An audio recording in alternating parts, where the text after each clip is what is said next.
On va essayer de rester calme dans cette vidéo. Ça va pas être une chose facile, tellement on s'est fait chier dessus aujourd'hui par notre équipe. Ça fait 12 ans qu'on n'a pas connu la Coupe du Monde. 12 ans, la dernière fois qu'on y a été, c'était en 2014. On la retrouve en 2026 pour que vous nous pondiez cette merde, cette bouse sur le terrain, avec aussi peu d'envie, pas de mouvement, pas de cohérence, pas de collectivité, pas de combinaison, pas de pressing, rien. L'équipe n'avait pas envie de jouer aujourd'hui. Et le point commun que les joueurs avaient avec nous, c'est qu'ils ont regardé le match comme nous. Ils ont été spectateurs de ce qui a été fait par l'Argentine. Ils ont été spectateurs. Et aujourd'hui, on se disait, oui, Petkovic, il a enfin compris, il a mis un bon 11, Mahrez sur le banc, Zerouki sur le banc, Aouar sur le banc, enfin, il y a un bon 11. Mais si tu ne mets pas de tactique au fond de tout ça, si tu dis à tes joueurs de rester alignés en 4-3-3, de pas bouger, de rester seulement en place, de jamais mettre d'intensité, de pas mettre de pressing dans la moitié de terrain adverse, mais de pas en mettre non plus dans ta moitié de terrain. L'Argentine, ils avaient le ballon au milieu de terrain dans le rond central, ils arrivent à te trouver des passes, des décalages, parce que nous, on est statique,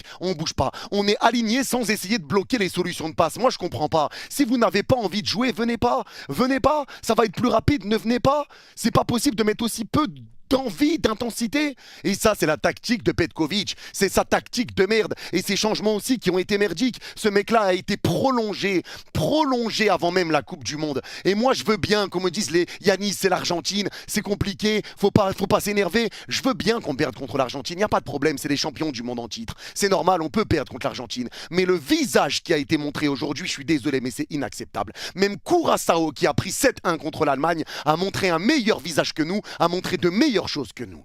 Ils ont montré de meilleures choses que nous. On est venu sans envie, sans attitude, sans mouvement, sans rien. Que des joueurs qui n'ont rien apporté. Je me sens trahi par Hadj Moussa aujourd'hui. Gouiri nul à chier. Et quand je vous disais que Bounja avait 1000 fois plus sa place dans cette liste que le bon vieux Gouiri. Et qu'on me disait, non, tu dis n'importe quoi, il est nul Bounja. Gouiri est meilleur que lui. Regardez, parce que Bounja, lui, quand il joue, il apporte, il arrive à ramener du danger, il crée des situations, il marque, il est décisif, il ramène des passes clés, il pèse dans le jeu, ce que ne fait pas Gouiri. Gouiri avec l'équipe nationale, ça n'a jamais été bon.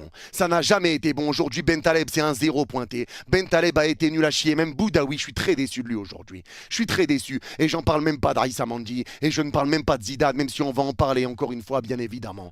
On va en parler. Aujourd'hui, c'est pas le résultat, c'est pas la défaite qui m'énerve. C'est l'attitude qui a été montrée sur le terrain. C'est l'envie qui a été montrée sur le terrain parce qu'on n'a vu aucune envie. On n'a pas vu des joueurs voulant se battre. Les seuls qui se sont battus, c'est Ait Nouri, Shaibi Maza. C'est les seuls qui ont essayé de faire des choses. Tout le reste, ça a été nul à chier. Tout le reste, ça a été mauvais. Et à un moment donné, Petkovic, va falloir te remettre en question aussi. Il va falloir commencer à mettre en place des tactiques.